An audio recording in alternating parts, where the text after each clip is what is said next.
Hello friends, welcome back to my YouTube channel Neha Tiwari study motivation. आज का हम लोगों का टॉपिक है रेगुलेशन ऑफ रिस्पायरेशन। हम लोग अपना जो चैप्टर्स अच्छे से स्टेप बाय स्टेप कवर कर रहे हैं breathing and exchange of gases में। तो आज का हम लोग का टॉपिक है इस चैप्टर का रेगुलेशन ऑफ रिस्पायरेशन। ओके, जो रिस्पायरेशन की प्रोसेस होती है उसको रेगुलेट कौन करता है। तो इस टॉपिक को स्टार्ट करने से पहले हम लोगों ने कल थोड़ा सा ह्यूमन ब्रेन्स का स्ट्रक्चर किया हुआ था, क्योंकि ये जो ब्रेन होता है, ह्यूमन ब्रेन होता है, यही आपके रिस्पायरेशन प्रोसेस को रेगुलेट करते हैं। ठीक है, तो थोड़ा हम लोग फिर से देख लेते हैं आज की क्लास में बच्चों। जैसे कि जो ह्यूमन ब्रेन्स हैं, ह्यूमन ब्रेन में मेनली 3 पार्ट होते हैं। कौन कौन से? Fore brain, mid brain and hind brain. Okay, fore brain के 2 पार्ट होते हैं, cerebrum and diencephalon. Mid brain का कोई पार्ट नहीं होता है। एंड हाइंड ब्रेन के 3 पार्ट होते हैं, pons, cerebellum and medulla. Okay, यहाँ तक हम लोगों ने कल देखा था कि जो ब्रेन्स होता है, ह्यूमन ब्रेन जो होता है, ह्यूमन ब्रेन के मेनली 3 पार्ट होता है। फोर ब्रेन का मतलब जो ह्यूमन ब्रेन्स का फ्रंट वाला पार्ट होता है, फ्रंट का मतलब जो सामने वाला पार्ट होता है। एंड इस जो फोर ब्रेन है, फोर ब्रेन के भी फर्दर 2 टाइप्स होते हैं। वो कौन कौन से हैं? Cerebrum and diencephalon, cerebrum and diencephalon. And जो मिड ब्रेन होता है, ह्यूमन ब्रेन्स का जो मिड वाला पार्ट होता है, उसे हम लोग मिड ब्रेन कहते हैं। एंड मिड ब्रेन का कोई पार्ट नहीं होता है। एंड लास्ट में जो आपका पीछे वाला पार्ट होता है, ये जो पीछे वाला ह्यूमन ब्रेन्स का पार्ट है, उसे हम लोग क्या कहते हैं? Hind brain. And hind brain के 3 पार्ट होते हैं। कौन कौन से होते हैं बच्चों? Pons, cerebellum and medulla. Okay, और ये आपके जो पॉन्स, सेरिबेलम एंड मेड्यूला है, यही आपके इम्पॉर्टेंट रोल्स करते हैं आपके जो रिस्पायरेशन प्रोसेस है उसको कंप्लीट करने में। ठीक है, तो इसीलिए जो रेगुलेशन प्रोसेस है ऑफ रिस्पायरेशन का, तो इसको रेगुलेट करने में कौन हेल्प करता है? जो आपके ब्रेन है एंड ब्रेन्स का जो पार्ट है। तो हम लोग को ब्रेन का बेसिकली स्ट्रक्चर पता होना चाहिए ना, तभी तो हम लोग अच्छे से समझ सकते हैं कि कौन सा रीजन जो है आपके ब्रेन के किस पार्ट में प्रेजेंट है एंड वो किस तरह फंक्शन परफॉर्म कर रहे हैं, वो किस तरह आपके रिस्पायरेशन सिस्टम्स को रेगुलेट कर रहे हैं। ओके, तो ये हम लोगों का क्या था? बेसिकली ह्यूमन ब्रेन का स्ट्रक्चर था। एंड ह्यूमन ब्रेन्स को हम लोगों का स्ट्रक्चर यहाँ पे देखो डायग्राम से हमने आपको अच्छे से शो किया हुआ है। तो इसमें हम देख रहे हैं ये जो सबसे बड़ा वाला पार्ट है इसको बोलते हैं सेरिब्रम। सेरिब्रम नॉर्मली आप लोग देखते हो फिगर्स वगैरह में, बुक्स वगैरह में देखते हो आप, जो आपका ब्रेन का क्या कहते हैं, अखरोट की तरह दिखने में लगता है ना, ऐसे ऐसे राउंड लाइक स्ट्रक्चर, तो वो होता है आपका क्या? सेरिब्रम। एंड सेरिब्रम क्या? It is a largest part of human brain. Human brain का सबसे लार्जेस्ट पार्ट होता है जो सेरिब्रम होता है। एंड सेरिब्रम आपके ह्यूमन ब्रेन के कौन से पार्ट का है? जो सबसे पहला वाला है, फोर ब्रेन का पार्ट है। फोर ब्रेन दैट मीन्स जो आपके ब्रेन का सामने वाला पार्ट होता है। ठीक, तो ये तो था सेरिब्रम। एंड सेरिब्रम में ही डायनसेफेलॉन पार्ट जो होता है ब्रेन का, वो छिपा हुआ रहता है। ठीक, तो ये डायनसेफेलॉन हो गया, ये सेरिब्रम हो गया। तो हम लोग कह सकते हैं ना, डायनसेफेलॉन एंड सेरिब्रम ये दोनों किसका पार्ट हो गए? फोर ब्रेन का। तो यहाँ लिख लेते हैं फोर ब्रेन। ओके, ये फोर ब्रेन का पार्ट हो गया। एंड आपका जो मिड पार्ट है, मिड ब्रेन का कोई पार्ट नहीं होता है। और मिड ब्रेन जो है वो आपके fore brain and hind brain के बीच में पाया जाता है, इसलिए इसको क्या कहते हैं? Mid brain. And mid brain के बाद जो है आपका ये जो लास्ट वाला जो पार्ट है ह्यूमन ब्रेन्स का, जो कि आपके वर्टिब्रल कॉलम से जाके अटैच होता है, बैकबोन दैट मीन जिसे आप लोग रीढ़ की हड्डी बोलते हो ना, तो उससे जाके जो अटैच होता है आपका ब्रेन का पार्ट, वो होता है आपका हाइंड ब्रेन। तो हाइंड ब्रेन के मेनली 3 पार्ट होते हैं। कौन कौन से? Pons, cerebellum and medulla. ठीक है, तो यहाँ हम लोग स्ट्रक्चर में समझ लेते हैं। ये पॉन्स है, देखो पॉन्स है, मिड ब्रेन के बाद वाला पार्ट जो है वो पॉन्स हो गया। पॉन्स के पीछे बैलून लाइक स्ट्रक्चर जो कि सेरिबेलम है। सेरिबेलम एंड सेरिब्रम में डिफरेंट है, आप हमेशा जानना। Cerebellum it is a part of hind brain and cerebrum it is a part of fore brain. ठीक है, तो दोनों में क्या कहते हैं, हम जो डिफरेंट है उसको जानते रहना आप लोग। तो सेरिबेलम जो है वो किसका पार्ट है? आपका सबसे लास्ट वाला पार्ट है, जिसको हम लोग क्या बोलते हैं? Hind brain. ठीक, तो आपका ये देख लो, मिड ब्रेन के बाद आपका पॉन्स के बाद ये सेरिबेलम के बाद ये आपका लास्ट में जो है वो मेडुला है। अब ये दोनों आपके लिए इसलिए इम्पोर्टेंट है क्योंकि पॉन्स में ही कुछ ऐसे सेंटर्स प्रेजेंट हैं या आपके मेडुला वाले रीजन्स में कुछ ऐसे सेंटर्स प्रेजेंट हैं जो कि आपके रेगुलेशन ऑफ रिस्पायरेशन में हेल्प करते हैं। रिस्पायरेशन की प्रोसेस को रेगुलेट कौन करता है? तो ये आपके हाइंड ब्रेन में प्रेजेंट पॉन्स एंड मेडुला वाले रीजन्स में कुछ सेंटर्स प्रेजेंट होते हैं जो कि आपके रिस्पायरेशन प्रोसेस को रेगुलेट करते हैं। ठीक, तो यहाँ पे देखो जो सेंटर पॉन्स में प्रेजेंट है उसको हमने पॉन्स के सामने देखो लिख दिया हुआ है, और जो सेंटर मेडुला में प्रेजेंट है उसको हमने मेडुला के सामने लिख दिया है। ठीक, अब हम लोग अपने टॉपिक की तरफ अच्छे से प्रोसीड करते हैं। अब देखो बच्चों, ये जो आपका पॉन्स है, पॉन्स वाला रीजन जो है जो कि मिड ब्रेन के जस्ट नीचे प्रेजेंट है, इसमें दो सेंटर प्रेजेंट होते हैं। एक तो होता है न्यूमोटॉक्सिक सेंटर एंड एक होता है एपन्यूस्टिक सेंटर। ठीक, pneumotaxic centre and apneustic centre, ये दो सेंटर्स जो हैं आपके प्रेजेंट हैं किसमें? पॉन्स वाले रीजन में, पॉन्स वाले रीजन में। और पॉन्स वाला रीजन दैट मीन्स ये किसका पार्ट है? आपके हाइंड ब्रेन का पार्ट है, इसलिए इसको हमने हाइंड ब्रेन वाले में देखो लिखा है ना पॉन्स। पॉन्स में दो सेंटर प्रेजेंट है, pneumotaxic centre and apneustic centre. Okay, and आपके सेरिबेलम में कोई सेंटर नहीं प्रेजेंट है। सेरिबेलम में आपके रिस्पायरेशन सेंटर्स को रेगुलेट करने के लिए कोई भी सेंटर नहीं प्रेजेंट है। किसमें? सेरिबेलम में। एंड आपका जो लास्ट वाला पार्ट है जिसको हम लोग मेडुला कहते हैं, मेडुला में भी दो सेंटर प्रेजेंट है जो कि आपके रिस्पायरेशन सिस्टम्स को रेगुलेट करते हैं। वो दोनों सेंटर कौन कौन से हैं? पहला तो है आपका ये देखो chemosensitive area, chemosensitive area, and दूसरा है रिस्पायरेटरी राइम सेंटर, एंड दूसरा क्या है? Respiratory rhythm centre. रिस्पायरेटरी देखो नाम से ही पता चल रहा है, रिस्पायरेटरी राइम सेंटर। तो ये दोनों सेंटर्स जो है वो प्रेजेंट होते हैं मेडुला वाले रीजन्स में of hind brain. Okay, hind brain के मेडुला वाले रीजन्स में आपके दो सेंटर प्रेजेंट है, कौन कौन से? Chemosensitive area and respiratory rhythm centre. ठीक, तो अभी तक हमने ये जो आपको समझाया, आई होप आपको अच्छे से समझ में आया होगा। एंड अगर ये अच्छे से समझ में आ गया तो अब नेक्स्ट हम लोग अच्छे से ये देखेंगे कि ये आखिर किस तरीके से आपके रिस्पायरेशन प्रोसेस को रेगुलेट करते हैं, कैसे रेगुलेट करते हैं, कौन रिस्पायरेशन सिस्टम्स को इंक्रीज कर रहा है, कौन रिस्पायरेशन सिस्टम या रिस्पायरेशन प्रोसेस जो हो रही है उसको डिक्रीज कर रहा है, कौन इनहिबिट कर रहा है, कौन कॉन्ट्रैक्ट कर रहा है। तो आगे हम लोग अब वही देखेंगे। ठीक, तो यहाँ तक का आप लोगों को समझ में आ गया होगा। यहाँ पे देखो हमने शॉर्ट नोट में भी लिख दिया कि पॉन्स में जो आपका सेंटर प्रेजेंट है वो है pneumotaxic and apneustic centre, and cerebellum में कोई सेंटर नहीं है रिस्पायरेशन प्रोसेस को रेगुलेट करने के लिए। मेड्यूला में आपके दो सेंटर हैं, chemosensitive area and respiratory rhythm centre. ठीक, अब इसको हम लोग पॉइंट वाइज अच्छे से देख लेते हैं। सबसे पहली बात, in humans the medulla region of the brain is mainly responsible for the regulation process of respiration. It is also called the respiratory rhyme center. It is a really very most important topic. ठीक है, हमने जितना भी topic लिखा है बिल्कुल ही most important है बच्चों, इसको आप अच्छे से नोट्स करिएगा। इसमें सबसे पहली बात ये बताया गया है कि जो मेडुला रीजन है ऑफ द ब्रेन, ब्रेन का ये जो मेडुला वाला रीजन, ये आपका पूरा ब्रेन है, ब्रेन का ये जो मेडुला वाला रीजन है, यही मेडुला वाला जो रीजन है यही सबसे ज़्यादा रिस्पॉन्सिबल होता है आपके रिस्पायरेशन प्रोसेस को रेगुलेट करने के लिए। ठीक है, यही सबसे ज़्यादा रिस्पॉन्सिबल होता है, सबसे फर्स्टली यही रेगुलेट करता है, इसीलिए इसको क्या बोलते हैं? The respiratory rhythm centre. इसीलिए मेडुला वाले रीजन्स को बोला जाता है क्या?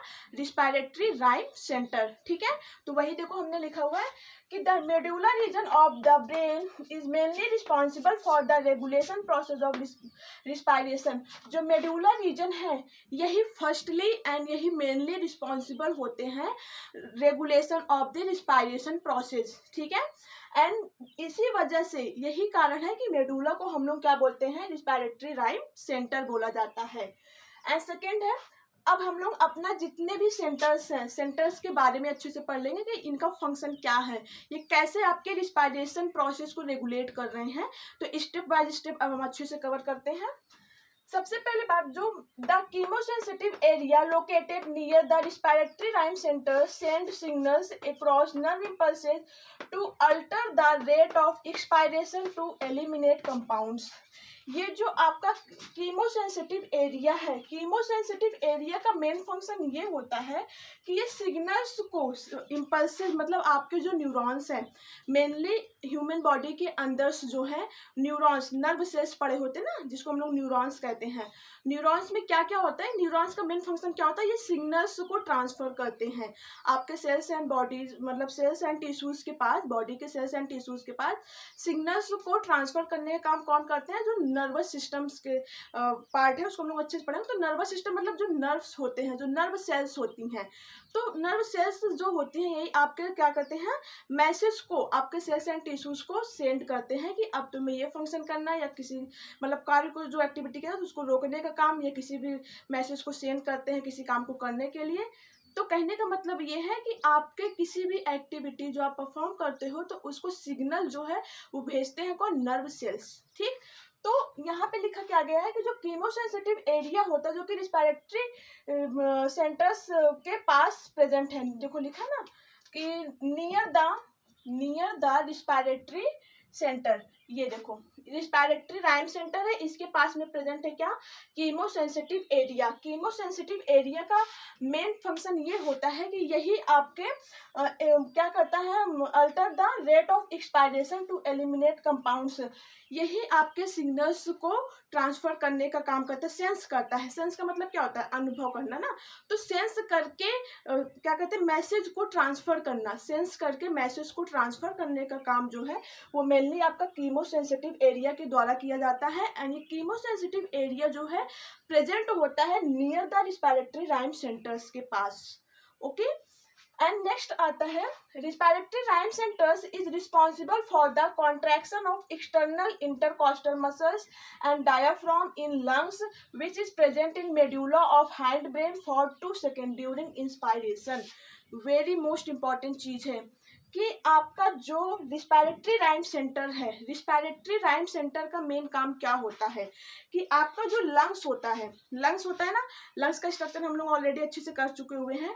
तो लंग्स का जो क्या कहते हैं, लंग्स जिस कैविटी में प्रेजेंट है, जिसको हम लोग थोरैसिक कैविटी कहते हैं, तो थोरैसिक कैविटी आपकी जो है बोन्स से, मतलब कि बोन्स, रिब केस में क्या होती है, वो अच्छे से फिक्स होती है, मतलब रिब केस के द्वारा अच्छे से वो आपका फ्रेमवर्क में रहती है, कौन, आपका जो थोरैसिक कैविटी होता है। तो स्पेशली जो आपकी रिब्स होती हैं, रिब्स में प्रेजेंट जो मसल्स होती हैं, रिब्स के बीच में जो प्रेजेंट मसल्स होती हैं, उसको हम लोग क्या बोलते हैं, internal costal muscle. Internal costal muscles दो होती है, external intercostal muscles and internal intercostal muscle.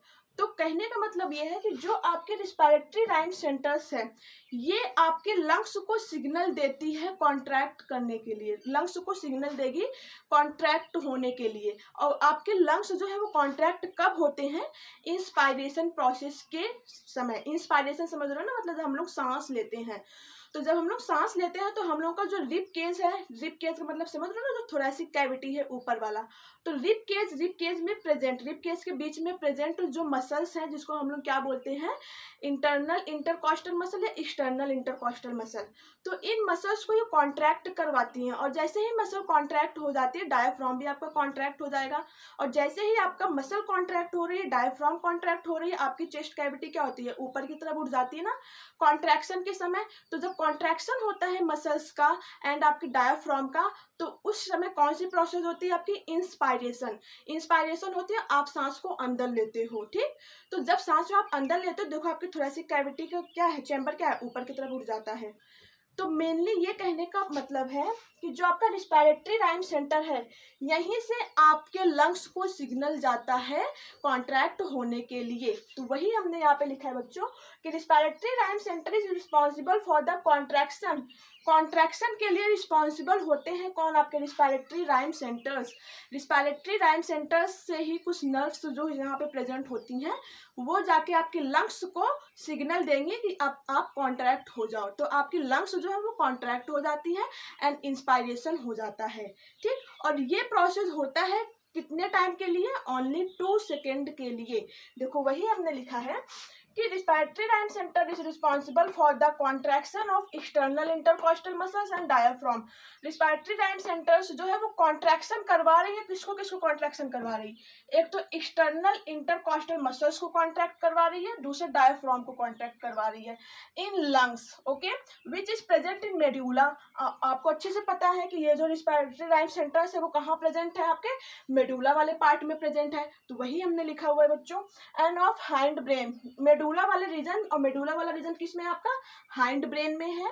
And for 2 second, और ये प्रोसेस होता है 2 सेकेंड के लिए। और ये जो आपकी कॉन्ट्रैक्शन मसल्स जो कॉन्ट्रैक्शन होती हैं एंड जो आपकी डायफ्राम कॉन्ट्रैक्ट हो रही है या आपका एक्सटर्नल इंटरकॉस्टल मसल्स कॉन्ट्रैक्ट हो रही है, ये कॉन्ट्रैक्शन जो है रिस्पॉन्सिबल किसके लिए होता है? इंस्पायरेशन ब्रीदिंग के लिए रिस्पॉन्सिबल होता है ना।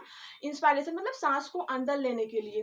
तो आप जब इंस्पायरेशन करते हो तो इंस्पायरेशन इसलिए करते हो क्योंकि आपके ब्रेन के मेडुला वाले रीजन में रिस्पायरेटरी राइम सेंटर्स प्रेजेंट होते हैं। यही जाके सिग्नल्स प्रोवाइड करते हैं आपके लंग्स के एक्सटर्नल इंटरकॉस्टल मसल्स तथा डायाफ्राम को सिग्नल प्रोवाइड करते हैं एंड तब ये कॉन्ट्रैक्ट हो जाते हैं। और जैसे ही कॉन्ट्रैक्ट होते हैं आप सांस को अंदर ले लेते हो, वैसे ही इंस्पायरेशन हो जाता है। और ये प्रोसेस केवल 2 सेकेंड के लिए होता है, ओके। तो वही देखो यहाँ पे लिखा हुआ है, medulla of hind brain for 2 second during inspiration, inspiration के समय, okay. I hope I am very very clear with this, okay. कहने का मतलब ये जो रिस्पायरेटरी राइम सेंटर्स है इसका फंक्शन आपको समझ में आ गया क्या है बेसिकली। फिर से समझो, रिस्पायरेटरी राइम सेंटर का मेन फंक्शन ये है कि ये आपके लंग्स के दोनों मसल्स को, एक तो आपका जो एक्सटर्नल इंटरकॉस्टल मसल है, अब ये एक्सटर्नल इंटरकॉस्टल मसल क्या है ये हमने आपको ऑलरेडी अच्छे से बता रखा है जब स्ट्रक्चर ऑफ लंग्स कर रहे थे। तो लंग्स जो है वो आपके रिब केज में बंद होते हैं। रिब केज के जो रिब्स होता है, रिब्स के बीच में जो है कुछ मसल्स प्रेजेंट होती हैं, तो उन्हीं मसल्स को बोलते हैं एक्सटर्नल इंटरकॉस्टल मसल, ठीक। तो ये एक्सटर्नल इंटरकॉस्टल मसल्स को तथा डायाफ्राम को, दोनों मसल को कॉन्ट्रैक्ट करवाती हैं, कौन? Respiratory rhythm centres. और ये प्रोसेस होता है केवल 2 सेकेंड के लिए, ठीक है ना। तो सबसे पहला function I hope respiratory rhythm centres का आपको समझ में आ गया होगा। अब नेक्स्ट जो है हम लोगों का ये जो न्यूमोटॉक्सिक सेंटर है, न्यूमोटॉक्सिक सेंटर देखो, न्यूमोटॉक्सिक सेंटर सेकेंड आपका क्या है? Pneumotaxic second. देखो हमने कीमोसेंसिटिव एरिया को देख लिया। कीमोसेंसिटिव एरिया का मेनली फंक्शन ये होता है, ये बहुत ही ज़्यादा सेंसिटिव होते हैं for carbon dioxide and H+ ions के लिए सेंसिटिव होते हैं बहुत ज़्यादा ये। एंड इनका मेन फंक्शन ये होता है कि ये क्या कहते हैं, जो मैसेज होता है, मतलब कि जो मसल्स को कॉन्ट्रैक्ट कराना है, रिलैक्स कराना है आपके लंग्स के मसल्स को, तो उसके लिए बहुत ही सेंसिटिव होते हैं। एंड सेंसिटिव होने के साथ साथ ये आपके क्या कहते हैं, रिस्पायरेटरी राइम सेंटर्स को मसल्स को कॉन्ट्रैक्ट एंड रिलैक्स करवाने के लिए फोर्सबल मतलब वर्क करते हैं। कौन? आपका जो कीमोसेंसिटिव एरिया, देखो यहाँ पे लिखा भी हुआ है, ठीक है। रेट ऑफ एक्सपायरेशन को बढ़ा देते हैं, रेट ऑफ एक्सपायरेशन के लिए सेंसिटिव होंगे एंड एलिमिनेट कंपाउंड्स, ओके। तो इन दोनों का फंक्शन आई होप समझ में आ गया है। अब नेक्स्ट हम लोग देखेंगे एपन्यूस्टिक सेंटर। अब आपकी लंग्स की मसल तो कॉन्ट्रैक्ट हो गई, अब लंग्स की मसल्स हमेशा कॉन्ट्रैक्ट होती रही तो ऐसा भी तो नहीं सही है ना। तो अब लंग्स की मसल्स जो कि कॉन्ट्रैक्ट हो गई है रिस्पायरेटरी राइम सेंटर्स के द्वारा, अब इनको हमें स्टॉप भी तो करना है, इनको हमें बंद भी तो कराना है। इंस्पायरेशन तो हो गया, अब हमें एक्सपायरेशन भी तो करना है, रिलैक्स भी तो करवाना है। तो वो रिलैक्सेशन में कौन हेल्प करता है देखते हैं। Pneumotaxic centre is responsible for the inhibit stopping for giving the signal of respiratory rhythm centre for 3 second during inspiration या एक्सहालेशन। वेरी मोस्ट इंपॉर्टेंट चीज़ है बच्चों, यहाँ पे जो भी हमने पॉइंट वाइज आप लोगों के लिए लिखा है शॉर्ट फॉर्म में, जो आपका ये है न्यूमोटॉक्सिक सेंटर, देख रहे हो, न्यूमोटॉक्सिक सेंटर पॉन्स का पार्ट है, पॉन्स आपका हैंड ब्रेन का पार्ट है। तो न्यूमोटॉक्सिक सेंटर का फंक्शन ये होता है कि जो मसल कॉन्ट्रैक्ट हो गई है लंग्स की ड्यूरिंग इंस्पायरेशन, अब उस मसल्स को हमें रिलैक्स भी करवाना है, तो उस मसल्स को रिलैक्स करवाने में हेल्प कौन करता है? आपका न्यूमोटॉक्सिक सेंटर। अब यही न्यूमोटॉक्सिक सेंटर्स में प्रेजेंट जो नर्व सेल्स हैं वो आपके डायाफ्राम को एंड आपके जो external intercostal muscles of lungs है उनको रिलैक्स करवा देती हैं। और ये प्रोसेस जो है चलता है 3 सेकेंड के लिए। ठीक है, वही यहाँ पे लिखा गया है कि pneumotaxic centre is responsible for the inhibit stopping for giving the signal of respiratory rhythm centre. Respiratory rhythm centres को जो सिग्नल दिया था कॉन्ट्रैक्ट कराने के लिए, तो ये उसको इनहिबिट कर देते। इनहिबिट का मतलब रोकना, ओके, स्टॉप करवाना। और ये प्रोसेस चलती है आपके 3 सेकेंड के लिए, ठीक। और ये किसी मतलब कि जो इनहिबिट है या जो कॉन्ट्रैक्ट हुई मसल्स रिलैक्स हो जाती हैं, तो ये प्रोसेस आपका किस समय होता है, एक्सपायरेशन या एक्जाहलेशन के समय होता है। हम लोगों ने अच्छे से पढ़ा था, ठीक। एंड नेक्स्ट आपका आता है एपन्यूस्टिक सेंटर। अब देखो, एक बार तो आपकी जो लंग्स की मसल्स थी वो कॉन्ट्रैक्ट हुई, उसको कॉन्ट्रैक्ट कौन करवाया, आपका रिस्पायरेटरी राइम सेंटर ने उसको कॉन्ट्रैक्ट करवा दिया।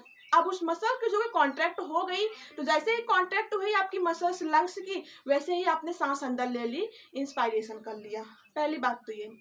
अब दूसरी बात, जब आपने इंस्पायरेशन कर लिया, अब आपको एक्सपायरेशन भी करना है, क्योंकि जो मसल कॉन्ट्रैक्ट हो गई हैं अब उनको रिलैक्स भी करवाना है। तो रिलैक्स होने के लिए, आपकी लंग्स की मसल्स को रिलैक्स होने के लिए कौन मैसेज करता है कि अब आप रिलैक्स हो जाओ, तो वो आपका है कौन, apneustic centre, sorry pneumotaxic centre. Pneumotaxic centre जो कि पॉन्स में प्रेजेंट है, आपका पॉन्स हैंड ब्रेन का पार्ट है। तो न्यूमोटॉक्सिक सेंटर्स जो है ये रिस्पॉन्सिबल होते हैं inhibit the process of the inspiration या inhibit stopping giving the signal of respiratory rhythm centers, ठीक। न्यूमोटॉक्सिक सेंटर का काम हो गया। अब आपका एक बार तो ब्रीदिंग की प्रोसेस में आपने क्या किया, मसल को कॉन्ट्रैक्ट करवा लिया, इंस्पायरेशन हो गया। दूसरी बात, आपने मसल्स को रिलैक्स करवा दिया, एक्सपायरेशन हो गया। अब फिर से आपको इंस्पायरेशन करना है ना, तो मतलब कि आपको फिर से इंस्पायरेशन करना है, तो करने का मतलब आपको फिर से वही प्रोसेस रिवर्स करना है। तो उस प्रोसेस को, ब्रीदिंग की प्रोसेस को रिवर्स करने के लिए, इंस्पायरेशन को रिवर्स करने के लिए फोर्स कौन करता है फिर से, तो वो आपका होता है एपन्यूस्टिक सेंटर, ठीक। तो apneustic centre responsible for the increasing for the giving signals of RRC, मतलब होता है रिस्पायरेटरी राइम सेंटर, हमने शॉर्टकट में लिख दिया है RRC फॉर 2 सेकेंड, 2 सेकेंड के लिए, ठीक है। तो ये I hope I am very very clear of this process with the diagram, ठीक है। तो हम लोगों ने क्या देखा, फिर से हम लोग रिवाइज कर लेते हैं, क्योंकि ये टॉपिक बहुत इंपॉर्टेंट है बच्चों। जो आपका क्या कहते हैं, रिस्पायरेशन की प्रोसेस है उसको रेगुलेट कौन करता है, तो जो आपका माइंड होता है, ब्रेन होता है, ब्रेन के मेडुला वाले रीजन में आपके कुछ सेंटर्स प्रेजेंट होते हैं। इन्हीं सेंटर्स में कुछ न्यूरॉन सेल्स प्रेजेंट पड़े हुए होते हैं। न्यूरॉन सेल्स को बेसिकली हम लोग अपना अलग अलग नाम देते हैं, जैसा कि हमने अभी लिखा हुआ है। तो यही जो सेल्स होती हैं या यही जो इनके सेंटर्स होते हैं, यही आपके जो ब्रीदिंग का इंस्पायरेशन है, सांस लेना, और जो ब्रीदिंग का एक्सपायरेशन है, सांस को बाहर निकालना, इन दोनों प्रोसेस को रेगुलेट करते हैं, ठीक। तो कौन कौन से आपके हैं जो कि आपके लंग्स की मसल्स को इंस्पायरेशन करने के लिए उनको कॉन्ट्रैक्ट करवाती हैं, एंड कौन से ऐसे सेंटर्स हैं जो आपकी लंग्स की मसल्स को एक्सपायरेशन करने के लिए, गैस को बाहर निकालने के लिए मतलब कि रेगुलेट करती हैं। तो ऐसे जो सेंटर्स हैं वो हम लोगों ने देखा, एक बार फिर देख लेते हैं। यहाँ पे देखो लिखा हुआ है, रिस्पायरेटरी राइम सेंटर्स वो रिस्पॉन्सिबल होते हैं कॉन्ट्रैक्शन के लिए। कौन कौन सी मसल कॉन्ट्रैक्ट होती है, external intercostal muscles and diaphragm in lungs which is present in medulla of hind brain. I hope आप समझ गए हो। फॉर 2 सेकेंड, ये प्रोसेस 2 सेकेंड के लिए चलती है ड्यूरिंग इंस्पायरेशन के समय। एंड नेक्स्ट जो आपका न्यूमोटॉक्सिक सेंटर रिस्पॉन्सिबल होता है, जो कि मसल्स कॉन्ट्रैक्ट हुई थी उनको इनहिबिट कर देते हैं, रिलैक्स करवा देते हैं और ना रिस्पायरेटरी राइम सेंटर्स के द्वारा, एंड फॉर 3 सेकेंड, और ये प्रोसेस चलता है 3 सेकेंड के लिए ड्यूरिंग एक्सपायरेशन या एक्जाहलेशन, ठीक। तो कहने का मतलब ये है मिला जुला के कि जो रिस्पायरेटरी राइम सेंटर है ये इंस्पायरेशन करवाएगा, ओके, ब्रीदिंग में, श्वसन में, सांस जो लेते हो, तो इंस्पायरेशन कौन करवा रहा है, रिस्पायरेटरी राइम सेंटर्स। लेकिन एक्सपायरेशन कौन करवा रहा है, आप जो सांस बाहर छोड़ रहे हो तो वो कौन करवा रहा है, आपका ये न्यूमोटॉक्सिक सेंटर, यहाँ पे देखो लिखा हुआ न्यूमोटॉक्सिक सेंटर, ठीक। कहने का मतलब ये जो आपका रिस्पायरेटरी राइम सेंटर है, दिख रहा है कि नहीं, दिख रहा है, रिस्पायरेटरी राइम सेंटर ये क्या करवा रहे हैं, आपका इंस्पायरेशन, ठीक। रिस्पायरेटरी राइम सेंटर्स किस में हेल्प कर रहे हैं? इंस्पायरेशन में। और ये प्रोसेस, ये आपकी प्रोसेस कितने मतलब समय के लिए चलती हैं? 2 सेकेंड के लिए, ठीक। एंड आपका जो न्यूमोटॉक्सिक सेंटर है, न्यूमोटॉक्सिक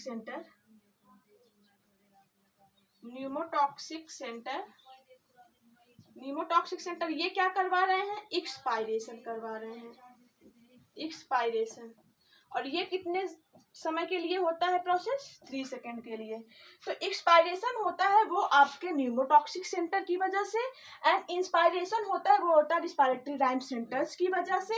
और ये जो रिस्पायरेटरी राइम सेंटर जो कि इंस्पायरेशन करवा रहे हैं वो 2 सेकेंड के लिए होता है, और जो न्यूमोटॉक्सिक सेंटर से एक्सपायरेशन करवा रहे हैं ये 3 सेकेंड के लिए होता है। अब ये दोनों प्रोसेस हो गई, तो अब फिर से आपके लंग्स को कॉन्ट्रैक्ट करवाना है, फिर से मतलब रिवर्स करवाना है, आपको फिर से सांस लेनी है।